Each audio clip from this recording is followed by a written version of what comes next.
अभिषेक, जो लोकेशन तुमने मुझे भेजी है मैं वहाँ आ चुकी हूँ, लेकिन तुम मुझे यहाँ कहीं दिखाई नहीं दे रहे हो। हनी, तुम्हें येलो कलर की गाड़ी दिख रही है? हाँ खड़ी है। मैं उसका टायर ठीक कर रहा हूँ। हाँ देख लिया मैंने तुम्हें। हाय अभिषेक। Hello honey. कैसे हो तुम? वैसे एक बात बताओ, तुम यहाँ क्या कर रहे थे? वो मैं ना मैकेनिक हूँ, मैं गाड़ी ठीक कर रहा था। हनी, अरे क्या हो गया तेरी चॉइस को? तेरे घर वालों ने तेरी शादी के लिए ये लड़का चूज किया है। अरे ये तो 2 कौड़ी का मैकेनिक है, तेरे को कहाँ ही खुश रख पाएगा। अरे तू है लग्जरी लाइफ जीने वाली लड़की, और ये 2 कौड़ी का मैकेनिक, तू ना इससे ज्यादा बेटर डिजर्व करती है। तुषार, ऐसा कुछ भी नहीं है, और प्लीज शांत हो जाओ। वो हमारे सामने खड़ा है, ये सारी बातें सुनेगा तो उसे कैसा लगेगा? देख हनी, मैं तेरे को समझा रहा हूँ, तू इससे शादी मत करियो। अरे अगर तेरी इससे शादी होगी तो तेरी पूरी लाइफ खराब हो जाएगी। और तू हमारे पूरे फ्रेंड सर्कल में क्या बोलती थी कि मैं एक ऐसे लड़के से शादी करूंगी जिसकी पर्सनैलिटी होगी, स्टेटस होगा, अच्छा वेल सेटल्ड होगा। अरे यार ये तो 2 कौड़ी का मैकेनिक है। देख मैं तेरे को अभी भी समझा रहा हूँ, इससे ना गलती से भी शादी मत करियो, वरना ना तू पछताएगी अपने डिसीजन को लेकर। पहली बात तो तुषार, मैं कभी किसी को उसके पैसे के बिहाफ पे जज नहीं करती। और क्या हो गया अगर ये कम कमाता है? अगर ये इंसान मुझे खुश रख सकता है, मुझसे प्यार कर सकता है पूरी जिंदगी, तो मुझे इससे शादी करने में कोई प्रॉब्लम नहीं है। और चुपचाप ना यहाँ पे खड़ा हो जा। अगर तू कुछ भी बोला ना तो मुझसे बुरा कोई नहीं होगा। हनी, तुम्हें मेरे मैकेनिक होने से कोई दिक्कत है क्या? अरे नहीं नहीं, मुझे आपके मैकेनिक होने से कोई प्रॉब्लम नहीं है। इनफैक्ट ये तो बहुत खुशी की बात है कि आप मेहनत का काम कर रहे हैं और मेहनत से पैसे कमाते हैं। मेरे लिए इतना ही काफ़ी है। देख हनी, मैं तेरे को आखिरी बार समझा रहा हूँ, इससे ज़्यादा बातें करने की ज़रूरत नहीं है। और तेरी मम्मी ने अगर रिश्ता ये ढूंढा है ना, तो अपने मम्मी पापा को अभी फ़ोन कर और उन्हें मना कर दे। अरे इससे ज़्यादा बेटर डिजर्व करती है तू। लास्ट बार समझा रहा हूँ, अभी भी समझ जा। तुषार, मैंने अभी तुम्हें बोला था ना कि बीच में मत बोलना। अरे वो मुझे अच्छा लगा, मैं उससे बात करना चाहती हूँ, मैं जानना चाहती हूँ कि वो कैसा इंसान है, तो प्लीज़ बीच में मत बोल तू। हनी, मुझे ये सुन के बहुत अच्छा लगा कि तुमने मुझे मेरे काम से जज नहीं किया। अच्छा हनी, तुम 5 मिनट वेट कर लोगी? मैं ना गाड़ी ठीक कर लूँगा, उसके बाद हम आराम से बैठ के बात करते हैं ना। हाँ हाँ, कोई प्रॉब्लम नहीं है। आप अपना काम आराम से कर लीजिए, उसके बाद हम लोग किसी पार्क में बैठ के आराम से बात कर लेंगे। ठीक है हनी, मैं गाड़ी ठीक करके तुमसे बात करता हूँ। ओ मैकेनिक, अभी तक तूने मेरी गाड़ी ठीक नहीं करी? मैडम, मुझे ना बस 5 मिनट और लगेंगे, आप बस 5 मिनट और वेट कीजिए प्लीज़। ये क्या तरीका है? 5 मिनट और लगेंगे? मैं तुम्हें बोल कर गई थी ना कि ये गाड़ी मुझे ठीक चाहिए। फिर अरे गाड़ी ठीक करनी नहीं होती है तो फिर रखते भी क्यों? सब मना कर दिया करो ना, दूसरों का टाइम क्यों वेस्ट करते हो?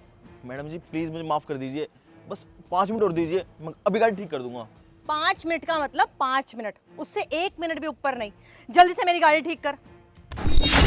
हेलो बेटा, वैसे आप भी यहाँ पर गाड़ी ठीक करवाने आई हो क्या? वैसे तुम सुंदर बहुत हो बेटा, तुम्हारे बाल बहुत अच्छे हैं, तुम्हारी आईज बहुत अच्छी हैं, लुकिंग नाइस। अब वैसे ना मैं अपने बेटे की शादी करवाना चाहती हूँ और उसके लिए मैं एक लड़की ढूंढ रही हूँ। अगर तुम इंटरेस्टेड हो तो मेरे बेटे से शादी करोगी? Aunty, thank you so much जो आपने मेरी तारीफ़ की। वैसे मैं यहाँ पर अपनी गाड़ी ठीक करवाने नहीं आई, और ना ही मुझे आपके बेटे से शादी करने में कोई इंटरेस्ट है। दरअसल मुझे जिससे शादी करनी है ना, मैंने उसे पसंद कर लिया है। देख लो बेटा, तुम्हारी मर्जी है। मैंने तो तुम्हारे आगे प्रपोजल रख दी है। अगर तुम चाहो तो मेरे बेटे से शादी कर सकती हो, मुझे कोई दिक्कत नहीं है। मर्जी तो तुम्हारी ही है। और बेटा तुम्हें पता है, मेरा बेटा ना बहुत रिच है। ये जो गाड़ी ठीक हो रही है ना, ये भी मेरे बेटे की है। और ये तो कुछ भी नहीं, इससे भी महंगी महंगी 7-8 गाड़ियां हैं मेरे बेटे के पास। नौकर चाकर, बंगला, सब कुछ है। देख लो बेटा, मर्जी तो वैसे भी तुम्हारी ही होगी। अगर हमारे घर में आती हो तो रानी बन के रहोगी, रानी बन के। वैसे बेटा मैं पूछ सकती हूँ कि तुमने किसको चूज किया है? अच्छा सवाल है आंटी।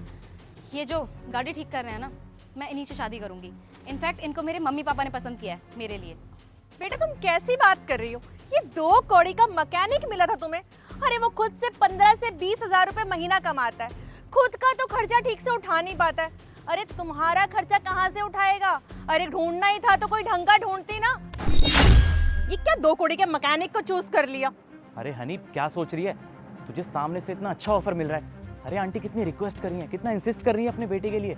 और इनकी बातों से लग रहा है ये कितने रिच हैं, इनका बेटा कितना रिच होगा। अरे तेरी पूरी लाइफ सेटल्ड हो जाएगी।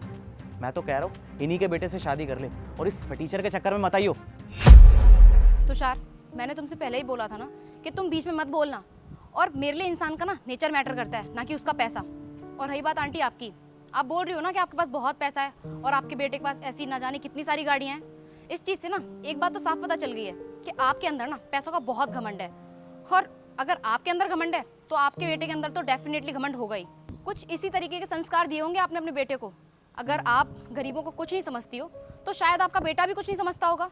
और मुझे इस तरीके के लोग ना बिल्कुल भी पसंद नहीं है। और मैं ऐसे इंसान के साथ रह के ना अपनी ज़िंदगी बर्बाद नहीं करूँगी। अगर वो दूसरों को अच्छे से ट्रीट ही नहीं कर सकता तो वो अपनी खुद की वाइफ को अच्छे से ट्रीट कैसे कर सकता है।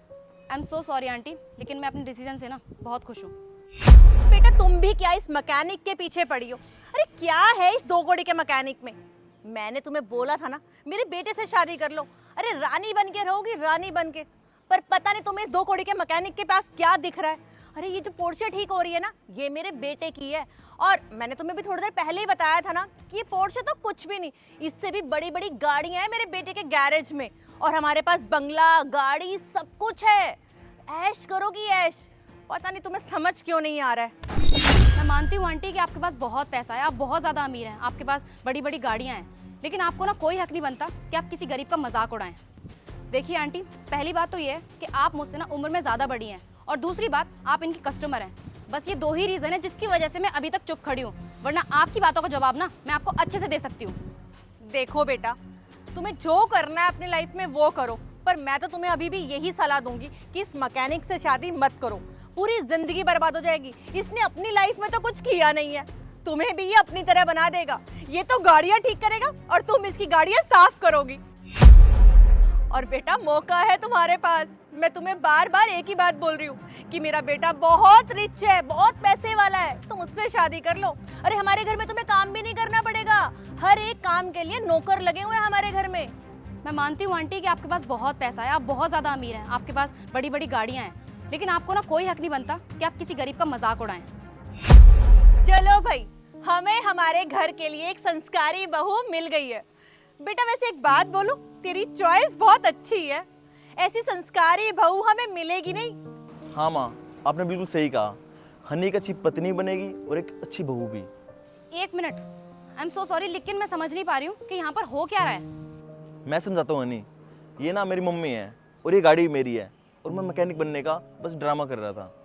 हनी मैं बस तुम्हारा टेस्ट ले रहा था, और टेस्ट इस बात का कि तुम जिस लड़के से शादी करोगी तुम उसका पैसा देखोगी, उसकी नेचर देखोगी या उसकी सीरत देखोगी। और हनी ये सारा आइडिया ना मेरी माँ का ही था, और इनका मानना ये है कि ये जैसी है ना इनको वैसी ही बहू चाहिए। और इन्होंने भी ना मेरे पापा से उनका नेचर देख के शादी करी थी। वो भी पहले छोटा सा काम करते थे, और मेरी माँ बस यही चाहती है कि उनको ना एक ऐसी लड़की मिले जो उनके बेटे से प्यार करे, उसके पैसों से नहीं। बस यही टेस्ट था। और मुझे तुम पहले से ही पसंद हो, और अब मम्मी को भी पसंद आ गई हो। अब तुम बताओ तुम्हारा क्या ख्याल है? अच्छा, तो इसका मतलब तो यही हुआ ना अभिषेक कि तुम्हें मेरे ऊपर ज़रा सा भी भरोसा नहीं है। तुम्हें ऐसा लगता है कि मैं पैसों के पीछे भागने वाली लड़की हूँ। मुझे तुम पे तो पूरा भरोसा है, लेकिन आज के ज़माने पे नहीं। क्योंकि ना आजकल इतने डिवोर्स हो रहे हैं, लड़कियां लड़कों को छोड़ के चली जाती हैं, बस पैसे देखती हैं। और इस धोखे के ज़माने में ना बस ये जानना ज़रूरी है कि हमारा पार्टनर कैसा है। तो बस यही छोटा सा टेस्ट था, और आइंदा ना मैं ऐसा कोई टेस्ट नहीं लूँगा। और मुझे पूरी उम्मीद है तुम आगे जाके भी मेरी उम्मीदों पे खरी उतरोगी और एक अच्छी जीवन साथी बनोगी। मतलब मैं इस टेस्ट में पास हो चुकी हूँ? मेरे ख्याल से तो हनी तुमने बिल्कुल टॉप किया है। क्या बोलते हो मम्मी? अरे हाँ बेटा, बिल्कुल सही कह रहा है तू। हमें बहुत संस्कारी बहू मिली है। ऐसी बहू तो हमें दिया लेकर ढूंढने जाए ना तो भी नहीं मिलेगी। अरे मेरे घर की बहू तो यही बनेगी भाई, मुझे कोई और नहीं चाहिए। चलो ये तो बहुत अच्छी बात है। मुझे ये जान के खुशी हुई कि जो आप लोगों ने मेरा टेस्ट लिया मैं उसमें पास हो गई। ठीक है अन्नी, मैं ना अपना हुलिया ठीक कर लेता हूँ, फिर हम किसी अच्छे रेस्टोरेंट में जाके बैठ के आगे की बातें करते हैं।